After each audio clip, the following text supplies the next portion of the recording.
Réussir l'oral de français en ayant une très bonne note et en révisant seulement une semaine, c'est possible. En vrai, l'oral de français fait paniquer de nombreux élèves, surtout lorsqu'on se retrouve à réviser à la dernière minute. Et il y a plusieurs raisons à ça. Déjà, la peur de l'inconnu, puisque vous ne savez pas à l'avance sur quel sujet vous allez tomber. Mais surtout, vous êtes habitué aux épreuves écrites, vous n'êtes pas habitué à prendre la parole en public. Pire, certains ont pu connaître l'horrible sensation d'être interrogé par un prof et se taper la honte en public. Bref, comme pas mal de gens, surtout les timides, l'idée de devoir vous exprimer à l'oral, de perdre vos moyens ou d'oublier vos arguments face à un adulte que vous voyez comme une personne qui sait tout, vous fait paniquer. Mais en fait, il faut gérer ça comme si vous deviez marcher avec un caillou dans la chaussure. En gros, c'est gênant, mais vous devez quand même avancer. Il ne faut surtout pas se laisser submerger par la panique. Bref, n'importe qui peut réussir l'oral du bac de français, même en révisant à la dernière minute, à condition de s'y préparer sérieusement avec une méthode adaptée. Justement, dans cette vidéo, je vais vous expliquer rapidement le process à suivre pour réussir l'oral de français en révisant intelligemment.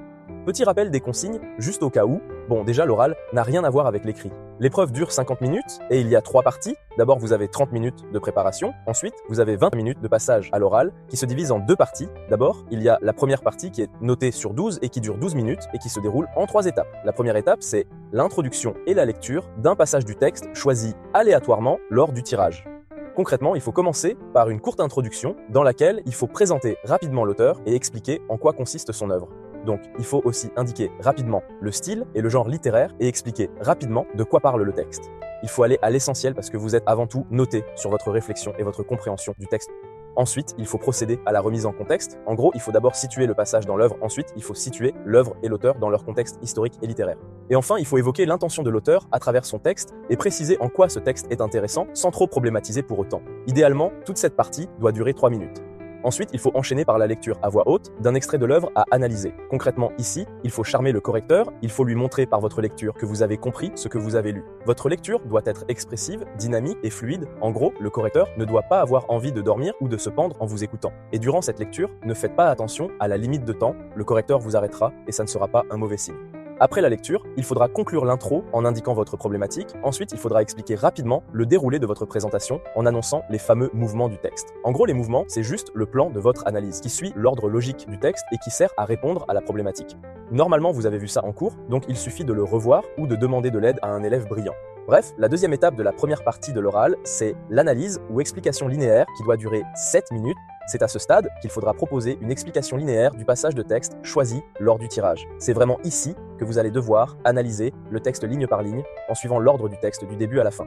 Il faudra terminer cette étape avec une conclusion qui sera à la fois une réponse globale à votre problématique et un petit récapitulatif de vos mouvements. Enfin, lors de la troisième étape de la première partie de l'oral, il faudra répondre à la question de grammaire posée par l'examinateur au moment du tirage du sujet d'examen.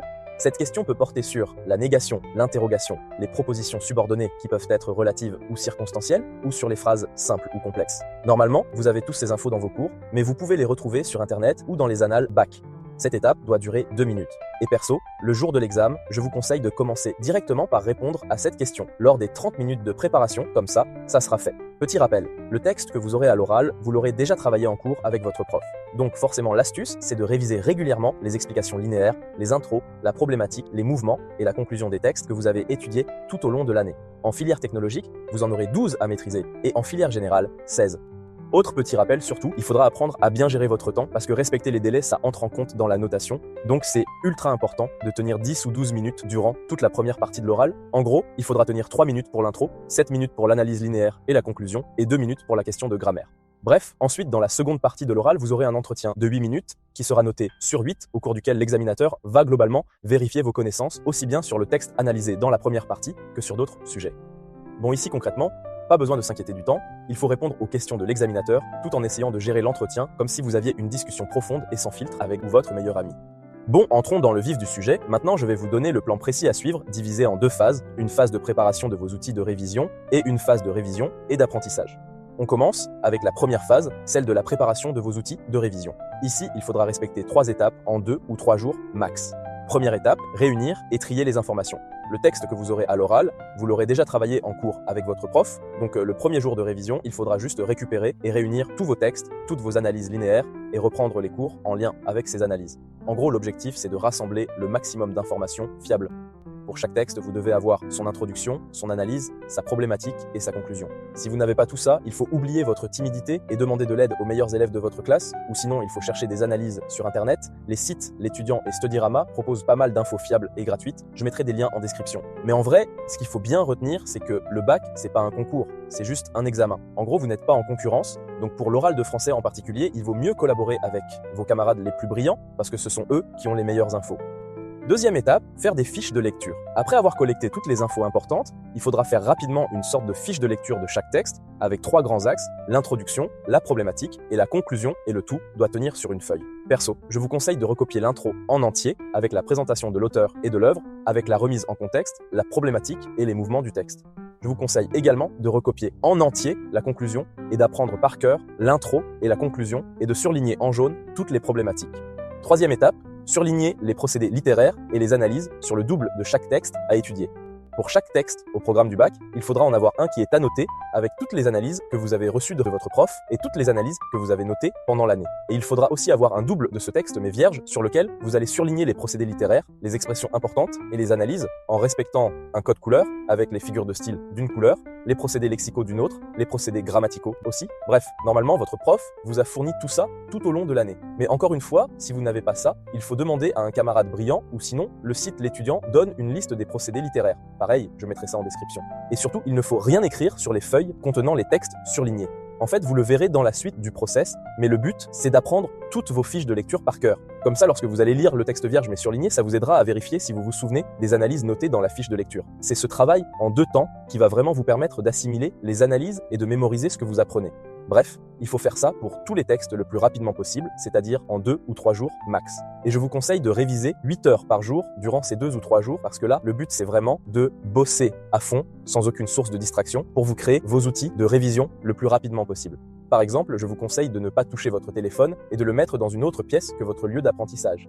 Et après tout ça, il faut être au lit à 22 heures pour assurer un bon 8 ou 9 heures de sommeil pour être en forme et productif. Perso, je vous conseille de commencer vos journées à 8 heures et de faire des pauses de 15 minutes toutes les 2 heures et d'aller marcher sans votre tel parce que ça a un peu les mêmes effets que la méditation. Mais juste à midi, il faudra prendre 1 heure pour manger. Bref, lorsque vous aurez fini cette phase de préparation des outils de révision, il faudra passer à la seconde phase, celle des révisions et de l'apprentissage. 4e étape, apprendre les fiches de lecture par cœur. Concrètement, durant les 2 jours suivant la première phase, il faudra apprendre toutes vos fiches de lecture une par cœur, soit en utilisant la technique qui fonctionne avec vous, soit en faisant la technique de la feuille blanche. En gros, vous allez devoir lire une fiche de lecture, c'est-à-dire l'introduction, la problématique et la conclusion. Et après, il faudra essayer de noter tout ce que vous avez retenu sur une feuille blanche ou un cahier vierge. Et après ça, il faut corriger les erreurs avec un stylo rouge et les phrases justes, mais avec une mauvaise formulation avec un stylo vert. Et en gros, il faudra recommencer tout ce process tant que vous n'aurez pas tout juste. Et c'est seulement quand vous allez connaître parfaitement un texte qu'il faudra passer au suivant. Il faudra faire tout ça en 2 jours max. Et là aussi, je vous conseille de bosser 8 heures par jour et de faire des pauses de 15 minutes toutes les 2 heures en allant marcher sans tel et de prendre 1 heure pour manger à midi et de bien vous détendre après la session de révision, soit devant un bon film ou une série qui vous fait rire, soit avec un peu de méditation. Bref, 5e étape, vérifiez si vous connaissez vos fiches de lecture. Le 6e jour de révision, vous allez continuer votre apprentissage toujours par une méthode active. Vous allez reprendre tous les doubles de texte à étudier que vous avez surlignés selon un code couleur lors de la 3e étape. Et vous allez les lire un par un, et le but sera de voir si, en voyant les éléments surlignés, vous êtes capable de reproduire la fiche de lecture qui correspond à ce texte. Et pareil, ici, tant que vous n'arrivez pas à reproduire votre fiche de lecture sans faire de faute, il faudra recommencer pour passer au texte suivant. Et il faudra répéter cette opération pour tous les textes. Je sais que ça peut être dur psychologiquement, mais vraiment les méthodes actives sont les plus efficaces pour mémoriser. En vrai, vu que vous êtes focalisé uniquement sur cette épreuve, et si vous avez bien respecté toutes les étapes précédentes de ce process, votre apprentissage sera plus rapide que vous ne le pensez. 6e étape, faire 2 entraînements en conditions d'examen le matin. Le 7e jour de révision, il faudra faire 2 entraînements dans les conditions d'examen le matin. Ici, il vaut mieux demander à un membre de votre famille ou à un camarade de vous aider pour qu'il joue le rôle d'examinateur. En gros, il faut faire un oral blanc de 50 minutes avec 30 minutes de préparation et 20 minutes de passage à l'oral. Comme pour le vrai oral, il faut choisir un sujet au hasard. Concernant spécifiquement la simulation de la question de grammaire, il y a une pépite qui propose un entraînement avec toutes les petites explications qui vont avec. C'est la chaîne Ta Coach de français. Je mettrai sa vidéo en description parce que c'est vraiment une pépite. Bref, il faudra choisir l'une des questions posées dans la vidéo et y répondre pendant votre entraînement. Et c'est seulement à la fin de l'entraînement qu'il faudra voir le corrigé de la question de grammaire. Ensuite, pour simuler l'entretien de 8 minutes, demandez à la personne qui joue l'examinateur de poser des questions sur les textes que vous devez étudier et de prévoir une limite de temps de 8 minutes pour ajouter une ambiance stressante. Ensuite, Après le premier oral blanc, il faudra faire une pause de 15 minutes et aller marcher un peu sans tel. Et après cette pause, il faudra refaire un deuxième entraînement dans les conditions d'examen en respectant exactement les mêmes consignes que j'ai données pour le premier oral blanc. C'est-à-dire qu'il faudra encore piocher un nouveau sujet au hasard et choisir l'une des questions posées dans la vidéo de la chaîne Ta coach de français pour simuler la question de grammaire et y répondre pendant votre entraînement. Et pareil pour simuler l'entretien de 8 minutes, il faudra demander à la personne qui joue l'examinateur de poser des questions sur les textes que vous devez étudier et de prévoir une limite de temps de 8 minutes. En fait, le but de ces deux entraînements, c'est juste de vous mettre en situation pour que le vrai oral ne soit pas trop déstabilisant et stressant. Parce qu'en vrai, l'oral, ça fait stresser tous les élèves, même ceux qui connaissent parfaitement leur cours, car vous êtes habitués aux épreuves écrites, pas aux oraux. Donc il arrive que des élèves brillants ratent leur oral juste à cause du stress, parce qu'ils ont complètement cédé à la panique. Mais justement, le fait de s'entraîner en faisant une simulation du vrai oral va vous permettre de constater vos points forts et vos points faibles et de corriger vos erreurs. D'ailleurs, je vous conseille d'enregistrer au téléphone vos 2 simulations de l'oral pour bien observer ensuite les axes d'amélioration. Et en vrai, il vaut mieux noter sur une feuille ou un cahier tout ce que vous avez mal fait ou bien fait. Comme ça, vous lirez ça la veille de l'oral avant de dormir. Par exemple, si vous parlez beaucoup trop vite, vous le saurez et il faudra le noter. Même chose si vous bégayez trop ou si vous n'arrivez pas à tenir 10 ou 12 minutes sur la première partie de l'oral. Et il faudra être le plus honnête possible sur vos erreurs et vos points faibles et tout noter. Bon, comme pas mal de monde, vous allez détester entendre votre voix, mais il faudra faire avec parce que ce n'est pas si grave que ça. En vrai, si vous suivez toutes les étapes du process que je vous ai donné, vous allez connaître vos textes et vos analyses, mais c'est grâce aux entraînements que vous allez réussir le vrai oral. 7e étape, relire vos fiches de lecture des textes et œuvres étudiées. Après avoir fait vos 2 entraînements dans les conditions d'examen, il faut faire une pause de 1 heure et manger, et après ça, il faudra relire vos fiches de lecture toute l'après-midi. Ensuite, il faudra se détendre avec un peu de méditation ou avec des exercices de respiration, et comme d'habitude, il faut dormir 8 ou 9 heures. Bref, vous avez maintenant toutes les clés essentielles pour réussir l'oral de français en révisant seulement une semaine. Je termine juste en vous disant de ne pas céder à la panique aussi bien durant vos révisions ni durant l'examen. Si vous commencez à paniquer durant les 30 minutes de préparation, il faudra faire un exercice de respiration. En gros, il faut inspirer par le nez pendant 4 secondes, retenir votre souffle pendant 4 secondes et expirer par la bouche pendant 4 secondes. En vrai, n'ayez pas honte de faire ça parce que ça marche vraiment. Au bout de 2 minutes d'exercice, vous allez retrouver votre calme. Ensuite, aussi triste que ça puisse être, l'apparence et le paraître comptent énormément dans la note de l'oral. Donc si vous vous présentez devant l'examinateur en survêtement, en mode Lacoste TN ou en mode gros décolleté et mini-jupe, même si vous gérez de fou, l'examinateur vous prendra moins au sérieux. Donc, vous devez absolument soigner votre style vestimentaire et votre manière de vous exprimer.